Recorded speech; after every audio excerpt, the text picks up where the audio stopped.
Hallelujah, सबको praise the Lord, जय मसीह की। परमेश्वर को बहुत-बहुत धन्यवाद हो। आज का जो संदेश है वो बहुत ही ख़ास होने वाला है। ये संदेश उन लोगों के लिए है जो दारू पीने के बाद, दाखमधु पीने के बाद वो भूल जाते हैं कि वो कौन है। बाइबल बताती है कि जो दाखमधु जो दारू होता है ये बुद्धि को भ्रष्ट कर देता है। आज इसी चीज़ से हम बाहर आने की कोशिश करेंगे और इस संदेश को आज बहुत ही ज़्यादा हम गंभीर लेंगे।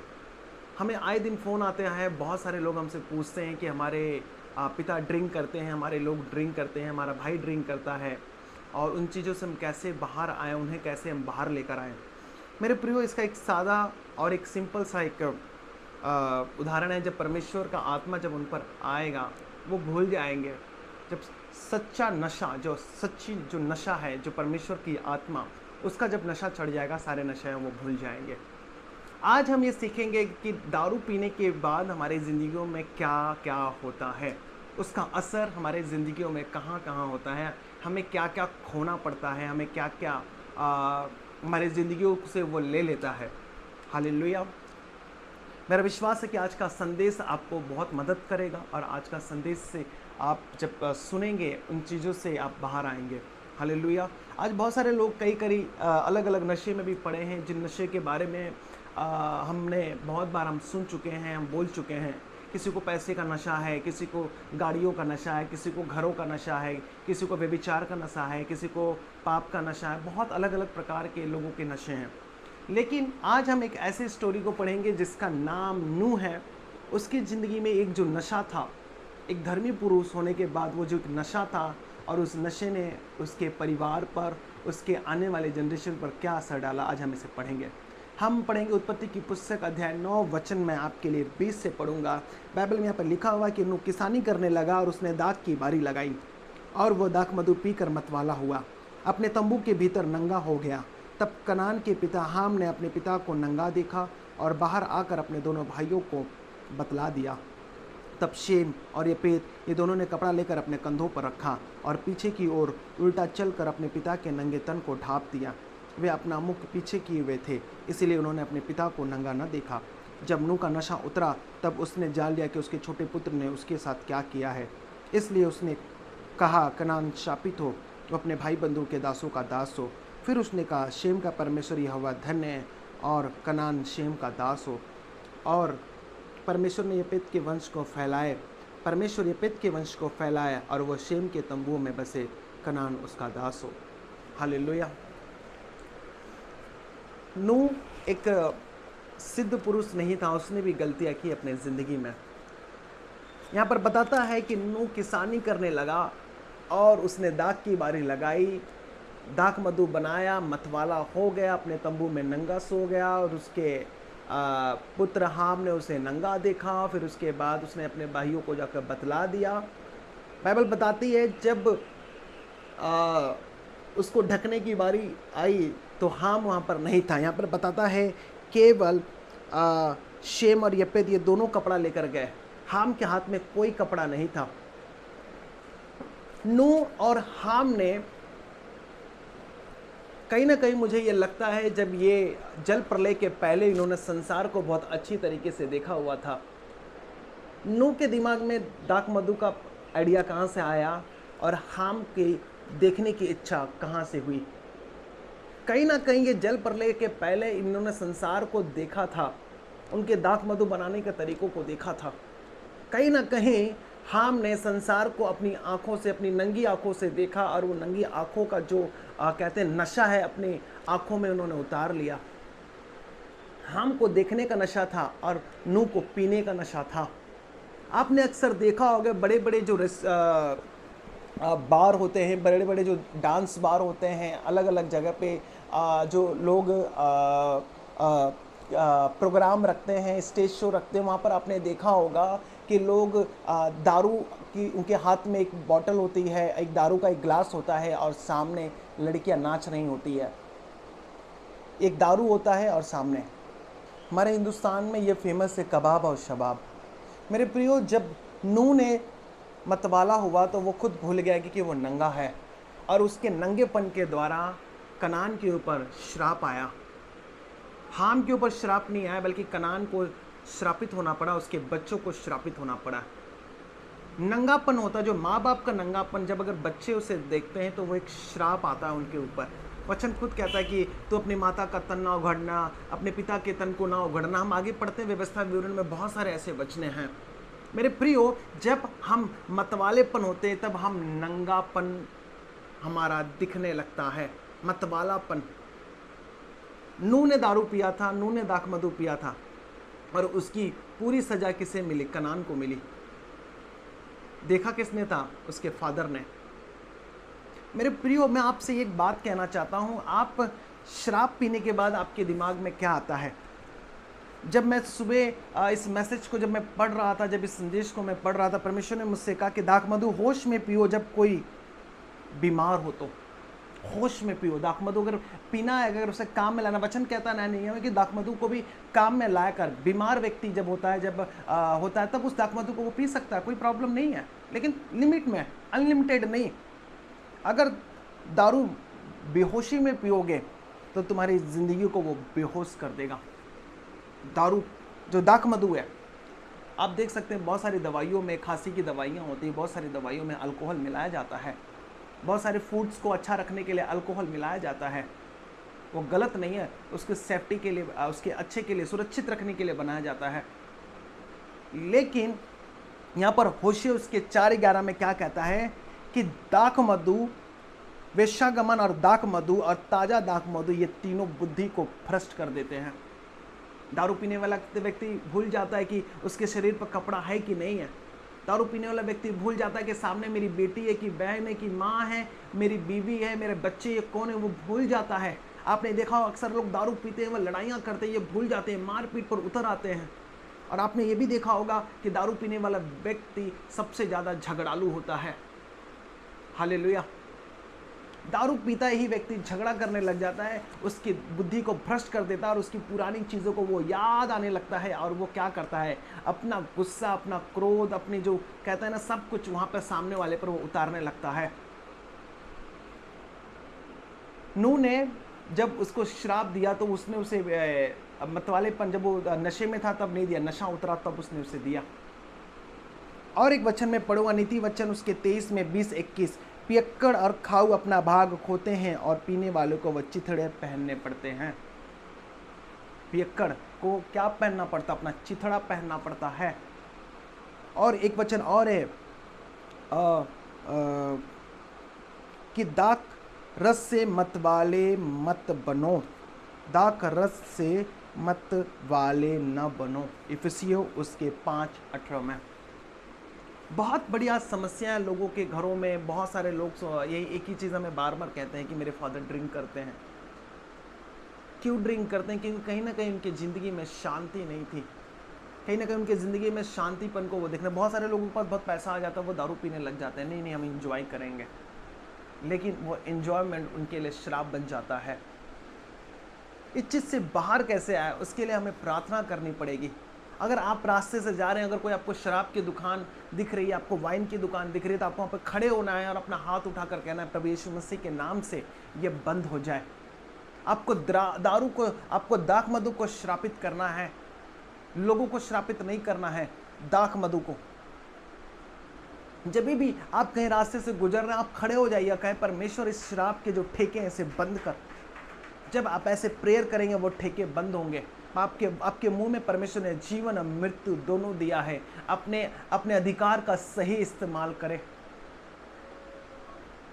आपको उस ठेके के लिए, जो होश में मैं उनको कह रहा हूँ, जो धर्मी है मैं उनसे कह रहा हूँ, जो यीशु मसीह के भक्त है मैं उनसे कह रहा हूँ, अगर आपको कहीं भी रास्ते में कोई भी ठेके की दुकान मिले, आपको एक हाथ उठाकर कहना कि प्रभु यीशु मसीह के नाम से बंद हो जाए। प्रभु यीशु मसीह के नाम में इतना सामर्थ है।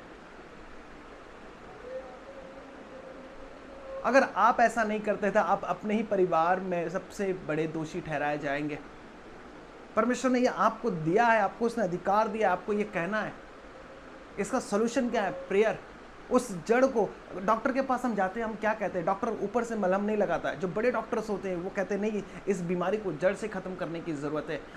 अगर मेरा उंगली में थोड़ा सा अगर कुछ पॉइजन आ जाए, अगर ये थोड़ा सा सड़ने लगता है, डॉक्टर उसको पूरा काट कर निकाल देता है, उसको वो जड़ से ख़त्म करता है। नूह को दाख बारी लगाने की क्या ज़रूरत पड़ी? उसकी ज़िंदगी में शांति नहीं थी, वो सिद्ध नहीं था, वो एक बुद्धिमान पुरुष नहीं था। सब इतना अच्छा, वो एक आर्किटेक्ट, कह सकते हैं जहाज का बनाने वाला था, सब कुछ उसने बनाया, लेकिन दाख मधु पीते ही उसने अपनी बुद्धि खो दी, अपनी इज्जत खो दी, वो नंगेपन पर वो आ गया। आपसे एक ही अनुरोध है मेरा, आप एक ही चीज़ है कि आप दारू क्यों पी रहे हैं? आप क्यों सारी चीज़ें कर रहे हैं? हमारे परिवार में मैं खुद अपने फादर को, मेरे फादर मुझसे कहा करते थे जाओ दारू लेकर आने के लिए। वो बहुत ज़्यादा मेहनत करते थे, थक जाते थे, कहने दारू लेकर आओ। मैं खुद जाता था, उनके लिए दारू लेकर आता था, प्लास्टिक की थैली में हमें मिलता था। मैं जंगलों में जाकर, मैं गांव में जाकर, वहाँ पर जाकर मैं ले आता था दारू, जो दारू बनाते थे। हालेलुया। दारू बनाने वाले के पास मैं जाता था, खुद मैं छोटा था तब मैं जाता था, मुझे नहीं मालूम था कि दारू, मेरी मम्मी भी जाती थी दारू लाने के लिए, मेरी बहन भी जाती थी दारू लाने के लिए, मेरे फादर साहब नहीं जाते थे, वो काम करते थे वो दुकान में। वो उस समय हमारी किराने की दुकान थी और बहुत ज़्यादा मेहनत का काम था, और पापा कहते थे कि जाओ दारू लेकर आओ, और उस टाइम हम लोग लेकर आते थे। मेरी मम्मी जाती थी, मेरी बहन जाती थी, मैं जाता था दारू के ठेके पे। हमें नहीं पता था उस समय कि हम दारू क्यों, और वो पीने के बाद फिर वो लड़ाई और झगड़े शुरू कर देते थे बहुत ज़्यादा। मेरे फादर साहब भूल जाते थे कि वो दारू पी के वो खुद नंगे हो जाते थे। ये रियल लाइफ में मैं अपनी स्टोरी बता रहा हूँ, ये मैंने अपनी रियल लाइफ में मैंने ये चीज़ें देखी है। अब उन्हें समझ में आता है कि नहीं, दारू ने उनकी ज़िंदगी को क्या क्या खा गया, क्या क्या उन्हें गंवाना पड़ा दारू के द्वारा। मेरे प्रियो, इससे कैसे बाहर आ सकता है? आपका एक काम है, आपको ये कहना है, आपको जुड़ना है हमारे साथ, कि कहना कि मैं एक बोझ उठाना चाहता हूँ। आपको डेली, आपको अगर आपके जो नगर में, आपके शहर में ये बोझ है आपके लिए, आपको जाना, हर दारू के ठेके पर हाथ उठाकर खड़े होकर वहाँ पे 10 मिनट प्रार्थना करना कि परमेश्वर ये ठेके बंद होने चाहिए, यहाँ से ये मेरा देश, मेरा राज्य, मेरा नगर, मेरा गांव दारू मुक्त होना चाहिए। क्या आपके पास ये बोझ है? आज बहुत सारे बॉलीवुड्स के गाने बनते, फिल्मों गाने बनते, ये देखो दारू पर 2 पैग लगा लो, हाँ मैं तो पीता नहीं हूँ, कैसे कैसे गाने बन रहे हैं, आपने सुना होगा, मेरे कहने की कोई ज़रूरत नहीं है। अब बच्चे भी उसी गाने पे डांस करते हैं, उन्हें पता नहीं कि एक दिन वही गाना इन्हें दारू पिलाएगा। फिल्में बनते हैं, दारू पे बनते हैं, ब्लॉकबस्टर हिट, सुपर हिट फिल्में जा रही हैं दारू पर जो बन रही है। शैतान को मालूम है कि लोगों को कैसे बहकाया जा सके, उनकी बुद्धि को कैसे भ्रष्ट किया जा सकता है। एक वचन कहता है कि बुद्धिमान अपने घर को बनाता है, बुद्धिमान स्त्री अपने घर को बनाती है, मूर्ख अपने ही घर से अपने घर को ढा देता है। अपने बच्चों के भाग को वो खो देगा, अपना भाग खो देगा, वो चिथड़े पहनेगा। इस चीज़ से बाहर आने का एक ही तरीका है, आपको प्रार्थना करना है, आपको आत्मा में भरना है, परमेश्वर के आग का नशा लेना है, परमेश्वर की पवित्र आत्मा का नशा अपने अंदर लेना है। अगर आप चाहते हो आपका परिवार आज़ाद हो, आपके वो आज़ाद हो, सबसे बड़ा आपको एक ही काम करना, परमेश्वर ये जो दारू के ठेके इन्हें बंद कर, ये शराब के ठेके इन्हें बंद कर, ये वाइन्स के ठेके इन्हें बंद कर। होने दीजिए 100 लोग आपके विरोध में आ जाए, 100 ठेकेदार, परमेश्वर आपकी ओर खड़ा है, फिर आपका विरोधी कौन हो सकता है? वो ठेके वाले, वो वाइन शॉप वाले, उन्हें कोई प्रॉब्लम नहीं है तुम्हारे घर में लड़ाई हो, झगड़ा हो, कुछ भी हो, उनसे कोई लेना देना नहीं, उन्हें केवल अपनी शराब बेचना है। मैं रोज देखता हूँ, बाप रे, शराब की दुकान पर इतने भीड़, 400 रुपया एक दिहाड़ी कर आ रहा है, वो एक लेबर का काम करके आ रहा है, 400 रुपया मिला है, उसने 300 रुपये की दारू खरीद ली, 50 रुपये का घर की सब्जी खरीद ली, 50 रुपये बीवी को दे दिया और 300 रुपया वो पी गया। और फिर बाद में कहते हैं कि हमारे घर में गरीबी चल रही है, हमारे घर में ये प्रॉब्लम से, हमारे घर में ये नहीं है। क्या दारू पीने से आपकी थकान दूर हो जाएगी? जरा सोचिए आप क्या कर रहे हैं। क्या दारू पीने से आपकी लाइफ अच्छी हो जाएगी? हाँ, दाख मधु होश में पियो जब कोई बीमार हो। अगर आप बेहोशी के लिए उसे पियोगे, अपने मतवालेपन के लिए पियोगे, आपकी ज़िंदगी फिर बेहोश हो जाएगी, फिर आपकी ज़िंदगी होश में नहीं रहेगी, फिर आप रोते और दौड़ते रहोगे, फला जगह भागते रहोगे, एनिमेस्ट करते रहोगे।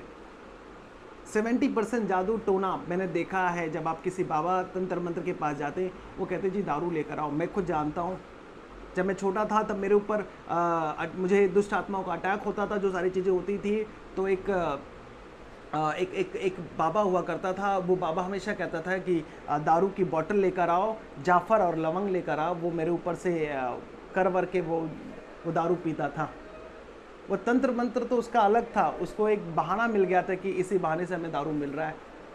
मुझे उसने ठीक नहीं किया, ठीक करने वाला मेरा परमेश्वर है। इस चीज़ से कैसे बाहर आ जाएगा? आपको एक बोझ उठानी पड़ेगी कि ये दारू के ठेके कैसे बंद होंगे, इन सारी चीज़ों से कैसे, इन सारी चीज़ों से हमारे परिवार के लोग बाहर आएंगे। जब वो पूरा सोर्स ही ख़त्म हो जाए, उन्हें दारू कहाँ से मिलेगा? ये बोझ आपको उठाना पड़ेगा। आपको जाकर जहाँ भी दारू के ठेके, आपको जाकर वहाँ खड़े होकर प्रार्थना करनी है। वहाँ पर जाकर आपको कहना है कि परमेश्वर यीशु मसीह आपसे प्यार करता है। इफिसियों 5:18 क्या कहता है कि दाख रस से मतवाले मत बनो, क्योंकि इससे लूचीपन होता है, पर आत्मा से परिपूर्ण होते जाओ। आत्मा से परिपूर्ण होना है। दारू, नंगापन आपके ऊपर श्राप लेकर आएगा, आपके बच्चों पर श्राप लेकर आएगा। दारू आपको कभी भी ऊपर जाने नहीं देगा, आपके बच्चों को टॉप लेवल पर जाना नहीं देगा। दारू आपके बच्चों को वो एक श्राप के नीचे ले आएगा, जैसे कनान एक श्राप के नीचे आ गया। बहुत सारे मैं बच्चों से बात करता हूँ, बहुत सारे लोगों से पूछता हूँ, आपकी ज़िंदगी आज ऐसे क्यों है? वो कहते हैं कि फादर हमारे ड्रिंक करते हैं, हमारा घर में लोग दारू पीते, इसके वजह से आज मेरी हालत ये है। टुकड़े टुकड़े के मोहताज हो गए, वो चिथड़े पहन रहे हैं, वो गरीबी में, वो शराब में जी रहे, वो गुलामी में जी रहे हैं। जहाँ भी वो जाते वो छोटा बनकर रहते हैं। बाइबल कहता है कि पियक्कड़ वालों की संगति ना करना, व्यभिचारियों की संगति ना करना। पियक्कड़पन आपके लाइफ को हमेशा नीचे लेकर जाएगा। आप नीचे जाओगे, कभी ऊपर नहीं जाओगे। उस चीज़ से आपको बाहर आने के लिए प्रभु को मदद मांगनी है। प्रभु को कहना है कि प्रभु मेरे फादर मेरी मदद कर। प्रभु को कहना है। बहुत सारे लोग भूल चुके हैं आज सच्ची जो नशा है उसको भूल चुके हैं। परमेश्वर से प्रेम करना सच्चा नशा है। क्या परमेश्वर का नशा आपके अंदर है? मेरे प्रियो, इस चीज़ से आपको बाहर आनी है और आपको बहुत ज़्यादा आपको एक फोर्स की ज़रूरत पड़ेगी। इस स्पिरिट से अगर छुटकारा पाना चाहते हो तो आपको परमेश्वर की मदद की ज़रूरत पड़ेगी। श्राप आपको श्राप के नीचे ले आएगा। श्राप के नीचे ले आएगा। आपके बच्चे टुकड़े टुकड़े मांगेंगे, आप कभी भी आगे ऊपर नहीं जाएंगे। बहुत सारे मैंने देखा है मजदूर लोग, बहुत सारे जो गरीब, जो छोटे छोटे लोग जो होते हैं, वो छोटे छोटे वो जो होते हैं, अब समझ रहे मैं किन की बातें कह रहा हूँ। वो हमेशा देखो, वो 400 रुपये महीने का कमा के आएंगे, 300 की दारू पियेंगे, 50 रुपये का घर में राशन भराएंगे और 50 रुपये अपनी बीवी के हाथ में दे देंगे। और बाद में वो रोते फिरते रहते हैं कि हमारे घर में कुछ भी नहीं है, हम ऐसा क्यों हैं, हम वैसे क्यों हैं। वही दारू पीने के बाद जो बीवी घर में थे उससे वो पीटेंगे, मारेंगे, अपने बच्चों को मारेंगे, रोएंगे, बच्चे इधर उधर भागेंगे, डिवोर्स होंगे। आजकल बहुत ये सारी चीज़ें हो रही है। इससे रोका कैसे जाए? आपको एक बोझ उठाना है। आपको हमें फ़ोन करना, आपको कहना कि हाँ, ये मैं बोझ उठाने के लिए तैयार हूँ। मैं अपने नगर, अपने जगह, अपने गांव में जाकर मैं वहाँ पर प्रार्थना करने के लिए तैयार हूँ। मुझे कैसी प्रार्थना करनी है आप मुझे बताइए। क्या ये बोझ आप उठाना चाहते हैं तो आप हमें ज़रूर फ़ोन करें, हमारे प्रेयर नंबर पर कॉल करें। मैं खुद आपका फ़ोन रिसीव करूँगा और मैं खुद आपको बताऊँगा कि आपको कैसे प्रेयर करनी है। ये बोझ है, आपको उठाना है। परमेश्वर का बोझ उठा लो, वो हल्का है। दारू का बोझ नहीं उठाना है, मतवालोपनों का बोझ नहीं। आपको बोझ उठाना है परमेश्वर का। आपको छुटकारे का कारण बनना है। मसीह का मतलब ही होता है बचाने वाला। आप छोटे मसीह हैं, आपका काम है इस चीज़ को करना। हालेलुया। श्राप को लेकर आता है आपके फाइनेंस के ऊपर, आपके ज़िंदगी के ऊपर, आपके बच्चों के ऊपर। दागबारी लगाने की उसे क्या ज़रूरत थी? सब कुछ तो उसका अच्छा चल रहा था। कहीं ना कहीं उसकी ज़िंदगी में वो सूखापन था, वो सूनापन था। कहीं ना कहीं नूह अपने ज़िंदगी को सूखेपन में देख रहा था, इसलिए उसने दाग की बारी लगाई। कहीं ना कहीं वो परमेश्वर के नशे को अपने अंदर कम कर दिया था, इसलिए उसने दाग की बारी लगाई। जब परमेश्वर का नशा कम होता है तब संसार का नशा बढ़ता है। मेरे प्रियो, जो गलती नूह ने किया वह आपको नहीं करना है। जो गलती नूह के पुत्रों ने किया वह आपको नहीं करना है। आपको परमेश्वर के साथ चलना है, प्रभु का नशा अपने अंदर लेना है। मतवालेपन बनोगे तो सब कुछ मतवालेपन में ले जाएगा शैतान। आपने बहुत लोगों ने देखा, आपने बहुत लोगों को देखा होगा कि शराब के द्वारा वो गरीबी में जी रहे हैं। शराब गरीबी को लेकर आता है, बुद्धि भ्रष्ट हो जाती है, नए आइडियाज़ नहीं आते हैं। हालेलुया। आज का यूथ सबसे ज़्यादा शराब पी रहा है। हालेलुया। तो ऐसे सारी चीज़ों को लेकर हम बहुत सारे ऐसे जो बोझ है हमें उठाना है। परमेश्वर मिराकल करेगा। जो दूसरे की खेती को सींचेगा, परमेश्वर उसकी खेती को सींचेगा, उसकी भी खेती सींची जाएगी। आपको ये बोझ उठाना है। आपको मिराकल मनी के पीछे, हीलिंग डिलीवरेंस के पीछे, उसके पीछे बाद में भागना है। पहले घर में शांति की ज़रूरत है। घर में पहले एक अच्छे छुटकारे की ज़रूरत है। घर में जब शांति होगा तो सारी चीज़ें परमेश्वर कर देगा। बहुत सारे फ़ोन करते हैं, नहीं मेरे लिए प्रार्थना करो कि मिराकल मनी हो जाए। कोई मिराकल मनी नहीं। मिराकल मनी परमेश्वर का वचन है। उसकी सेवा करो, वही मिराकल मनी है। लोगों को बचाओ, वही मिराकल मनी है। आत्माओं को, रूहों को बचाओ, वही आपका मिराकल है। और क्या चाहिए आपको? हालेलुया। तो इस चीज़ों से बाहर कैसे आएंगे हम? आपको बोझ उठाना पड़ेगा। हर ठेके पे जाकर आपको प्रार्थना करना। देखना, आप देखेंगे ये गवाही अपने ज़िंदगी में आप देखेंगे। ठेकों को बंद होते हुए आप देखेंगे। हालेलुया। आपको जाकर प्रार्थना करना है, खड़े होकर, परमेश्वर इस ठेके को बंद कर। इसके न जाने कितने परिवार नाश हो रहे हैं। क्या आपने कभी ऐसा बोझ उठाया है? नहीं उठाया है तो अब आपका समय आ चुका है। जाइए, आप प्रार्थना करें। हर बार पर, हर ठेके पर खड़े होकर, परमेश्वर इसे बंद कर। मैं ऐसा करता हूँ, आपको भी करना है। जब ऐसा आप करेंगे, ठेके बंद हो गए तो घरों में अशांतियाँ बंद हो जाएंगी। लोगों के पैसे बचेंगे। लोगों के घर में लड़ाइयाँ झगड़े नहीं होंगे। हमने बहुत इस चीज़ों को अपने प्रैक्टिकल करके अपने ज़िंदगी में देखा है। आपको भी देखना है। हालेलुया। आपको प्रैक्टिकल करके देखना है कि आपके पड़ोस में शांति आई कि नहीं आई। हालेलुया। दारू पीने वाला दारू पी के उसे तो बेहोश में वो पड़ा रहता है, उसकी बुद्धि बर्बस्ट हो जाती है। लेकिन घर के उसके लड़ाई झगड़े के कारण घर के सारे परिवार को झांकना पड़ता है। कहीं गंदी हरकत ना कर दे, कहीं कोई गलत स्टेप ना उठा ले, कहीं किसी को मार ना दे। वो तो सुबह उसे पता चलता जब उसका होश उठता है। जब मेरे फादर नंगा हो जाते तो उन्हें पता ही नहीं था। हम उन्हें सुबह बताते थे कि आपने ये कांड किया है। अच्छा, नहीं, मैं तो बड़ा धर्मी पुरुष हूँ, मैंने तो कुछ नहीं किया। ये हमने अपने परिवार में देखा है। आपको इस चीज़ से अपने परिवार को बचाना है। बाहर निकालने का एक ही ज़रिया है, आपको जाकर उन ठेके के पर आपको प्रार्थना करके उसे बंद करना है। ये जो बड़े बड़े सोर्स है ना, इसे बंद करना है कि प्रभु इसे बंद कर। बस आपको मुझे फ़ोन करना है, आपको हमें जुड़ना है हमारे प्रेयर लाइन से और कहना। आप खुद जब आप हमें कहेंगे, मुझे एक व्यक्ति भी अगर मुझे फ़ोन करके ये कहेगा, मैं समझ जाऊँगा कि मेरी सेवकाई सफल हुई, मेरा प्रचार सफल हुआ। मैं एक व्यक्ति भी मुझे फ़ोन करके ये कहेगा कि मैं जाऊँगा, मैं सारे ठेके पर प्रार्थना करूँगा, मुझे लगेगा कि मेरा जो सेवकाई था, मेरा ये प्रचार करना, मेरा वचन आप तक पहुँचाना, मेरा ये सफल हुआ है। हालेलुया। मेरा विश्वास है कि आप ऐसा करेंगे। मेरा विश्वास है आप जाएंगे, परमेश्वर की ऐसी सेवकाई को करेंगे। हालेलुया। ये शुरुआत है, आप शुरुआत तो करें इससे। नूह की गलतियाँ इसी से शुरू हुई थी। दाग की बारी लगाई, इसकी पहली गलती थी, नंगापन आया। आइए हम नंगेपन लोगों के ढाके। आइए आज हमें शेम और यपेत बनने की ज़रूरत है। आज हमें हाम नहीं बनना है। अगर आप शेम बनेंगे, आप यपेत बनेंगे, परमेश्वर आपको आशीष करेगा। आपको सेम और यपेत वाली आपको आशीषें लगेगी अगर आप ऐसा काम करेंगे। आइए हम लोगों के घरों को ढाकने का काम शुरू करें, लोगों के नंगापन को ढांपने का काम शुरू करें, लोगों को बचाने का काम शुरू करें। ये सच्ची सेवकाई है। मत भागो डिलीवरेंस के पीछे, मिराकल मनी के पीछे, हीलिंग के पीछे। ज़रूरी है, परमेश्वर करेगा। आप ये काम तो करें। क्या पता आप जब ऐसा कर रहे हो, परमेश्वर जो बोएंगे आप वही काटेंगे। अगर आप शांति बोएंगे, आप शांति को काटेंगे। हालेलुया। बस आपको यही करना है, ये सेवकाई है। क्या आप ऐसा करना चाहते हैं तो आप हमें ज़रूर फ़ोन करें। हमारे प्रेयर लाइन पर आप कहें कि मैं ये बोझ उठाना चाहता हूँ, मैं जाना चाहता हूँ वहाँ पर ये काम करने के लिए।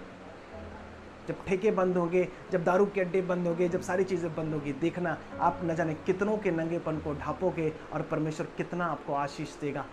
शेम और यपेत की आशीष आपको लग जाएंगे यीशु मसीह के नाम में। अगर ये आशीष पाना चाहते हो तो आपको ये काम करना पड़ेगा। हालेलुया। मुझे आशा है, मुझे विश्वास आप ये काम करेंगे यीशु मसीह के नाम में।